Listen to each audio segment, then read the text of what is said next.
Thanks, Rita. Hello there, good evening. Welcome to Look North on the programme tonight. 1 year on from a riot at a South Yorkshire hotel, we look at how the community and the police are recovering. I mean, we're talking experienced cops in a lot of cases. Some of the cops were at the Bradford riots, at the London riots, and they've said they've never known anything like the level of aggression and just viciousness of some of the behaviour that was put towards them on a prolonged period of time on the day. There are calls on the government to take greater measures to tackle illegal immigration. Also tonight, a former priest accused of sexually abusing 13 women in Sheffield in the 80s and 90s gives evidence at his trial. We've all the highlights from the opening Football League games after all our teams won. And how a night camera solved the mystery of something fishy going on in a York garden. Well, it seems a long time since we've seen scenes like this taken in York. The rain did clear away, we had lots of sunshine to end the day with, but what about the rest of the week? Join me for that detailed forecast.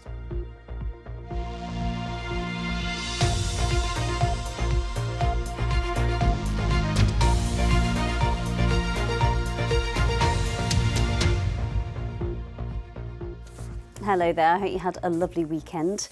Let us take you back to a year ago, because it was a day of mob violence that left dozens of police officers injured and asylum seekers in fear for their lives. Police officers who tackled hundreds of rioters at a hotel in South Yorkshire say they'd never experienced aggression like it. It's exactly a year since that disorder at the Holiday Inn Express in the Manvers area of Rotherham, where around 700 anti-immigration protesters gathered. The protest turned violent in the afternoon when some stormed the hotel where asylum seekers were staying. Let me show you some figures. Around 60 police officers were injured, as well as 3 police dogs and a horse. 114 people have been charged in connection with that disorder.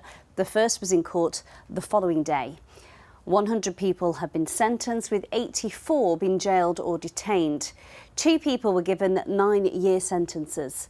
The community and many of the injured officers are still recovering from what happened, as Phil Wabmer reports. Something that I've never seen before or since. We have had a significant amount of our officers who were traumatised by what happened that day.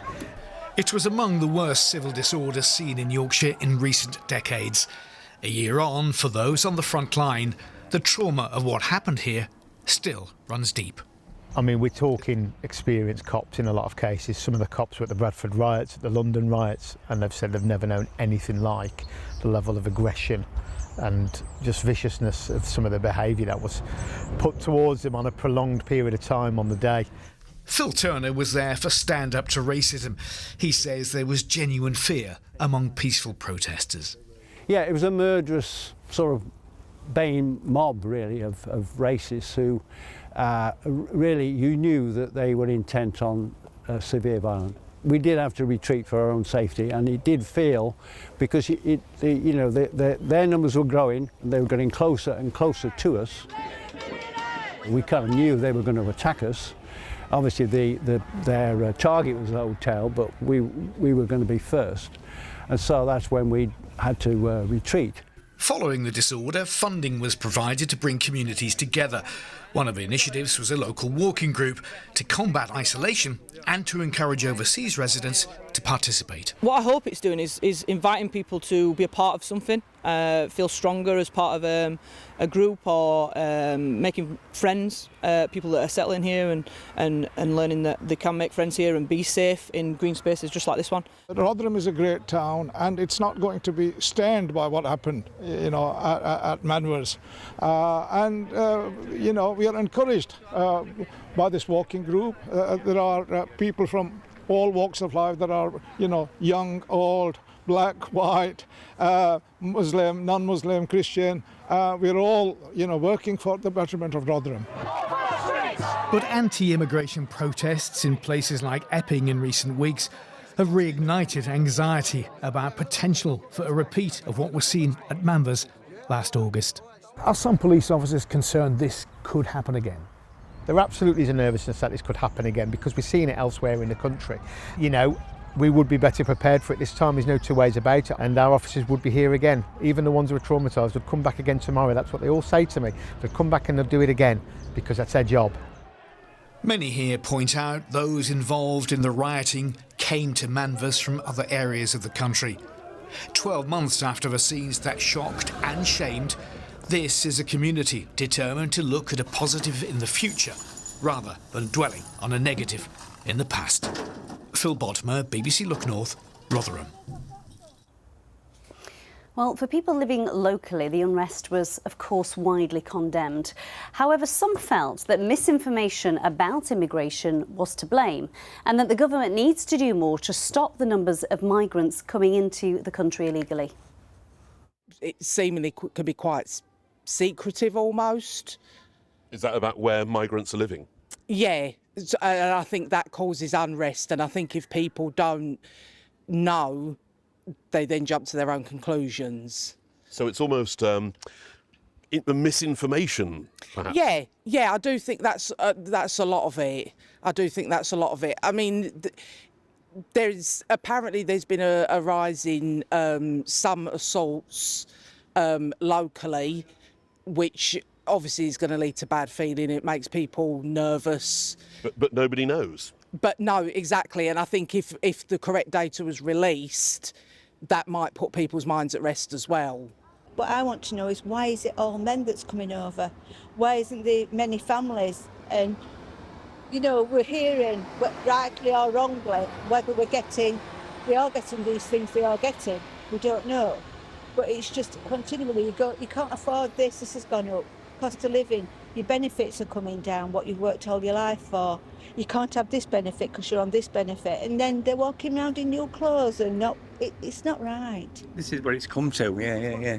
I think the world's the same. It's not just England, it's all over the world is the same. There's loads of people down there. It's acted in Norwich, Leeds, you know, everything, you know. And there's something gone wrong.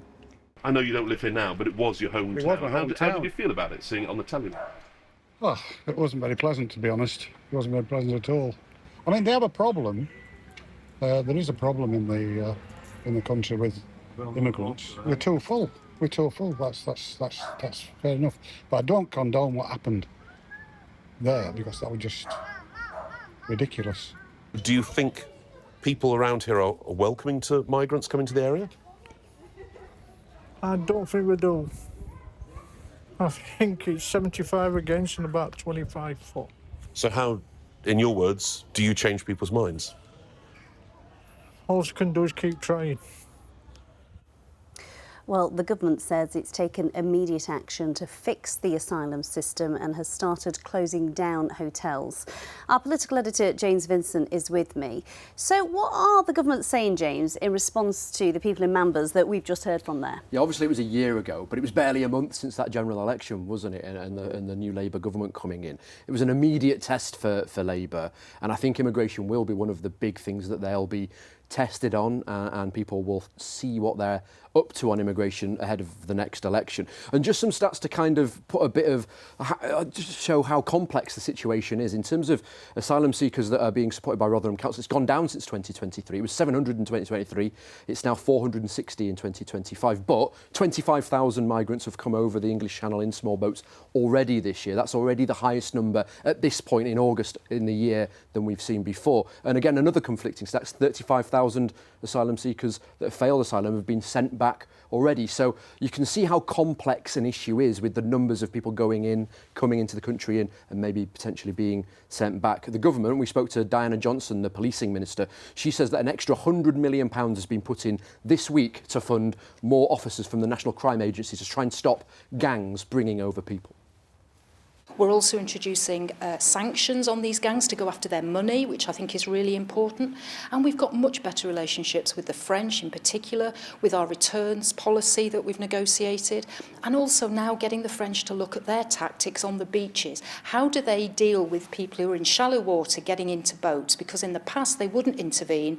We're now at the point where they are looking to change that tactic. That's really quite important. So there's a whole range of measures we're introducing, but it takes time.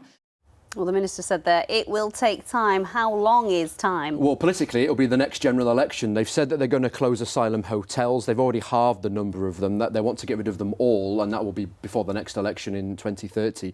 But there's that nuance and that background behind all of these headlines. The stuff that you're reading on your phone about what's going on in your community, there's always a bit more to it. And that's where we try and come in and help people work it out. Absolutely, James. Thank you. Well, let's keep on this subject because earlier I spoke with the South Yorkshire Mayor, Oliver Coppard, who says local communities need support if asylum seekers are being housed among them.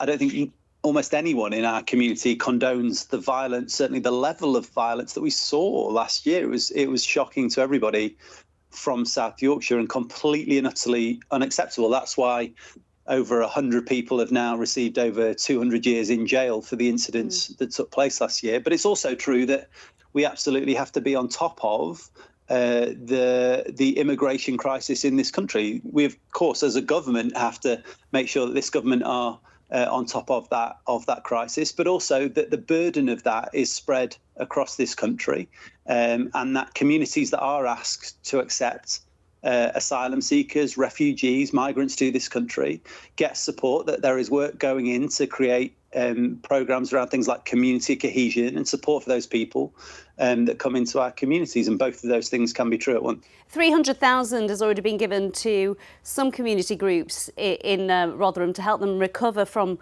those riots last summer. Does that go far enough? No, well, it certainly is not enough money, I would argue. I think we need more money, more investment, more focus on those communities. And that's what we're trying to do through the Mayoral Combined Authority. It's what I'm arguing to this government, that we do need that investment in places like South Yorkshire. But as I say, that's not just on projects like community cohesion. That's in creating a long-term, sustainable, vibrant, thriving economy in places like the Dearne Valley, a place that used to be at the heart of our economy because it was where we had the heart of our coal mining industry, needs that future back. It needs to be more than just what it is right now. And that means long-term sustainable jobs in the industries of the future. That's what we're fighting for in South Yorkshire. Let's talk about the police, because that's under your remit as mayor. Some officers who were injured in the riots last year are still recovering from what happened a year on. And the Police Federation has told us that 1 or 2 assaults on officers are happening every day. What changes do you see need to happen, and what is in your power? We're focused, as I say, on things like trust and confidence, so people feel rightly that the police are on their side and absolutely are doing the things that our communities want them to be doing, focusing on those everyday issues, be it antisocial behaviour, off-road bikes, violence against women and girls. I mean, you name it, there are any number of issues that our communities want our police to focus on. We have to make sure absolutely people see that those issues are being picked up. But that's difficult, of course it is, because we haven't got enough funding for policing in South Yorkshire. Something I keep on reminding this government of. But ultimately, this is down to a small number of people who think that they can get away with being violent on our streets. And I'm simply not prepared to tolerate that. The police have the powers and the appropriate action to take against them. Oliver Coppard speaking with me there earlier. OK, let's move on now. A former priest who led an evangelical church in Sheffield and is on trial accused of sexually abusing 13 women has told a court he did not exert control or brainwash members of his congregation. Chris Brain from Wilmslow in Cheshire led the 9 o'clock service in the city in the 80s and 90s. The 68-year-old has been giving evidence as the defence opened their argument on the trial today. Louise Fewster reports. It's been 30 years since the high-profile collapse of the 9 o'clock service, which happened just shortly after allegations of sexual assault by its former priest, Chris Brain, emerged. The 68-year-old led the evangelical movement in the 1980s and 90s in Sheffield as it tried to attract youngsters back to worship by creating nightclub-style services. But the prosecution here at Inner London Crown Court told the jury that it became a cult, with Brain abusing his position to sexually assault a staggering number of women from his congregation. Well, today, for the first time in the trial, which is now in its 4th week, Chris Brain, who has been in court every day since the start, moved from the dock to the witness box today. He said that he led on consensus, and when asked by his defence barrister Ian Simkin KC if he tried to start a cult, Brain said he did not, adding that those involved were completely anti-cult. The court heard earlier in the trial that Nos stopped in 1995 after initially being celebrated by the Church of England. The service was originally held at St Thomas's Church in Crooks before moving to the much bigger Ponds Ford Sports Complex in the centre as the service grew in popularity. During the trial, the court heard that how Brain was fast-tracked by the Diocese of Sheffield. Becoming a priest just a year after beginning training, it usually takes up to 4 years. Now, when asked by his defence barrister about back massages he received from members of Nos, he replied that they were to relieve tension headaches and that it is a great way to get close to friends without having sexual contact. Chris Brain denies 1 count of rape and 36 counts of indecent assault. He'll take to the stand for a second day tomorrow as the trial continues. A woman has appeared in court charged with murdering her 3-year-old daughter in Leeds. Police found a body of Hope McGrath at a house in Osenthorpe Court in Colton last Wednesday. Pippa McGrath, who's 47, appeared before magistrates this morning and was remanded in custody. She's due at the Crown Court tomorrow. A weather warning for winds of up to 70 miles per hour has caused travel disruption today. Much of North and West Yorkshire is within that yellow zone weather warning. The Met Office says we could see some power cuts, flying debris and damage to buildings. Some trains have been cancelled and a number of visitor attractions closed also. One of them is Fountains Abbey in Ripon. The last thing that we want is anybody getting hurt. You know, we don't want our staff, our volunteers or our visitors put in any form of danger. You know, we have had instances in the past where we've had storms. We've thankfully made the decision to close. We've then come to the site the next day to do our checks before we would open, and we found trees down across visitor pathways. Sal's here now and the football season has finally restarted. Yeah, we're back, aren't we? But first, let's start with an update on the financial crisis at Sheffield Wednesday. Players haven't ruled out going on strike ahead of their first game of the season this coming weekend. Players and staff have had their wages delayed for the last few months, and a friendly against Burnley scheduled for Saturday was cancelled after they refused to play. In a statement, players are asking for the situation to be addressed as soon as possible to avoid further strike action. The Supporters Trust is calling for owner Dapon Chansiri to leave the club. But a more positive start to the season for our League 1 and 2 teams. In fact, this weekend there were wins for all of them, as Olivia Courtney-Ashton reports. It was a victorious weekend for our region's clubs in League 1 and 2. It started with Huddersfield Town in League 1, who beat Leyton Orient 3-0 at home. Alfie May ended the Terriers' almost 2,000-day pre-pandemic penalty curse, scoring from the spot on his debut for the club. On to Doncaster Rovers now, and they celebrated a 1-0 win against Exeter City. It was all thanks to Luke Molyneux's late penalty, which marked Doncaster's triumphant return to League 1. Rovers next face Mansfield Town on Saturday. Rotherham United beat out Port Vale 2-1, and that's all thanks to Sam Noby's first half brace. The striker put his side into the lead by getting on the end of Joe Rafferty's cross to sweep home from 12 yards out. Next up, Barnsley started their League 1 campaign with a 3-1 victory, making a 600-plus round-mile trip to Plymouth Argyle.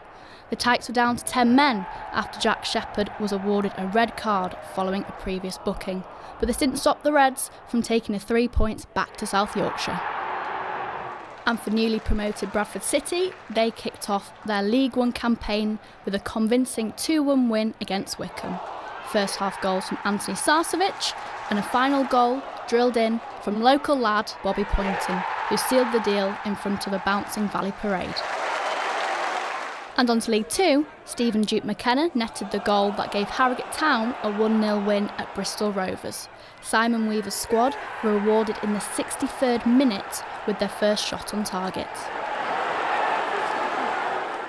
And we round things off with Chesterfield, where Dylan McCandy's first half goal gave the Spireites a 1-0 victory over Barrow, and they'll be playing Cheltenham Town on Saturday. Olivia Courtney-Ashton, BBC Look North. And if you're a Bradford City fan, check out the new Take Me Home podcast, which features our very own Bantams fan, Paul Hudson. It's available now on the BBC Sounds app. Search for Bradford City. That's our first Monday episode, and on the back of a win as well. Well, it was fantastic. I mean, it was far better than I expected. And I don't know how Graham Alexander's done that. There were 7 or 8 new players on that pitch. My fear was that they'd be a bit disjointed and they wouldn't really understand each other and it'd take weeks for them to fit in. He's done an incredible job, hasn't he? Gets everywhere, doesn't he? Now, if you're already mourning the end of the England v India Test match, which has been extraordinarily entertaining, fear not, because cricket's glitziest, star-studded game, the 100, is starting this week. And this morning I went to Headingley to chat to Adil Rashid and Kate Cross, who are getting ready for the Northern Superchargers' first game there on Thursday. It's England and Lancashire's Kate Cross's 3rd year playing for the Northern Superchargers, a team based at Headingley but made up of players from across the country and overseas, even from the other side of the Pennines. Are you an honorary Yorkshire woman yet? I think I could be, you know. Yeah, I did 2 years at Manchester, 3 years at Superchargers, so I guess technically this is my home now. Today, she and the team are welcoming players from grassroots scheme the Dynamos to Headingley for a cricket camp. And children is what the 100 is all about. A simple, fast-paced format of the game designed to bring families into stadiums in the summer holidays. And crucially, giving women equal billing and coverage to the men. Sport is now more accessible for women, I think, is really important. And also just the visibility. I think if you, again, showcase athletes doing what they can do, whether that's male or female, then I think that's really vital. And that enthusiasm is filtering through to these young cricket fans. You can make friends and you just work as a team. Well, I like playing as a community with all friends and like new friends. So who are your favourite players from the 100? Rashid, definitely. Well, anyone who plays for England. World-class spin bowler Adil Rashid will feature in the men's squad. As a Bradfordian with a World Cup winning career, he's a role model to the next generation of players. Yeah, because I've been through it, and I feel like I say, like some sort of role model, so I've got to have that responsibility. But it's obviously nice to have that, so then when youngsters see that, they'll be right. I want to inspire to be maybe like myself or whoever it is they want to be like, and it's possible. So wherever you come from, whichever works of life you come from, it's possible as long as you work hard and give it your all. If the weather plays ball, the Superchargers' first game is at Headingley on Thursday. Looking forward to that. It's a really good day out in the summer holes. I hear it is as well. I've always missed it, but one day I'll get there. Thanks, Sal. Now, you know how we love animals on Look North. What do you do when you realise your prize koi carp are disappearing from your garden pond? Well, in the case of one North Yorkshire couple, you set up a camera to find out who or what is responsible. Margaret Wilcock and her husband soon discovered it was some otters helping themselves to a free meal. Here's Margaret to take up the story. Earlier on in the year, we had a pond full of koi, and I kept finding fish scales dotted around the garden, just little circles of scales, and the fish were disappearing. So my husband set up the night camera, and to our surprise, it was otters. So we covered it, put a net over it, and deterred them for a few weeks. And then they started again. They ate a hole in the net and took the rest of them. So they were coming across the bridge. We would see them across the back there, and that's usually where they enjoyed their dinner, sitting there. But they didn't leave any scraps or anything. They took it all. They ate it. We found one, a very big one, in the bushes at the back. Now, whether it got it and been disturbed, I don't know, but it was a very big fish, a very heavy fish. I don't know if it was disturbed and left it, but that was the only one we found that hadn't been eaten. All the rest had all gone completely. My name is Jason Palmer, and I'm curator for 2 UK zoos. The numbers are increasing, and yeah, they can now be found in every county in England. If they are moving around, particularly if they're dispersing, if they're cubs that are kind of getting to 18 months, 2 years of age, and they're working their way out into the wide world, if they happen to come across a pond and it's full of fish, it's like a sweet shop. It's like a vending machine, I suppose. They're really intelligent, highly intelligent. So if on their little route up and down their territory, they found a source of food that they know is going to be there and is static, they will return to it. We'll just go with it. We're not going to net it again. We're just going to grow some more lilies and flowers in it and keep it open, enjoy it. And we don't mind if the otters come back. Always welcome by the sounds of it. He's here, fresh from his Bradford City podcast. Yeah, that's very good, but can we run us past that koi carp that you just mentioned? Is it a new... Koi carp? I could have just said a massive goldfish, couldn't I? Yes. But and I do apologise to non-Bradford City fans, there's lots of them, but yes, the podcast is a right riveting listen. You'll do anything, won't you, to get more screen time? Yes, I will. Thank you very much. Let's start in the Yorkshire Dales, because it was a beautiful afternoon after a very wet morning. The River Wharf is actually looking quite low at the moment, back to very low levels, and this is one of the reservoirs up Ribbenham Way. I don't think it's Batings, but anyway, it might be, but it looks very low. Despite the rain, it hasn't even touched the sides. Reservoirs continue to fall. If you've got any pictures you'd like to send in to me, the addresses are on your screen right now, and I think we can have a look at the evening sky here in Leeds, and that camera is ready to show you just a little bit of cumulus type 1 there down towards the Pennines, but it's a beautiful evening here in Leeds, as it is across the rest of our region. So let's have a look at the headline for tomorrow. It remains windy today, 54 miles an hour at Emley Moor.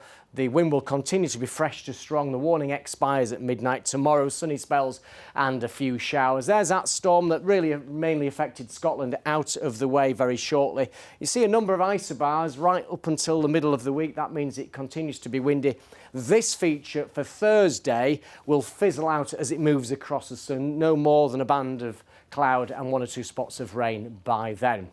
That was a sharp back edge. It did bring half an hour of very heavy rain, but behind it largely clear skies. And you can see that cumulus type 1 I've just showed you to the west of Leeds there. 1 or 2 showers coming back in from the west overnight. Otherwise, it looks largely dry in eastern areas, and we'll see lowest temperatures coming in at around 11 or 12 degrees. Tomorrow's high water times in Scarborough 1:57, Bridlington 6 minutes past 2 in the early hours of the morning. So a windy day again tomorrow, sunny spells and scattered showers. The showers mostly in the west, and if you catch one, they'll be rattling through fairly quickly, and there should be a good deal of dry, bright weather in between. A little disappointing temperatures-wise. 19 is a bit below average for early August, and then really a lot of dry weather in the coming days. Wednesday right through to the weekend, 1 or 2 showers, mainly Thursday. Otherwise, it's fine. That's the forecast. Thank you. As Paul said, that there is a weather warning still in place, so do be careful if you're out and about. I will be back with the late news at 10:30 this evening. Paul will obviously be on the box again, because as we know, he likes his face on camera. That's it from us. Bye-bye.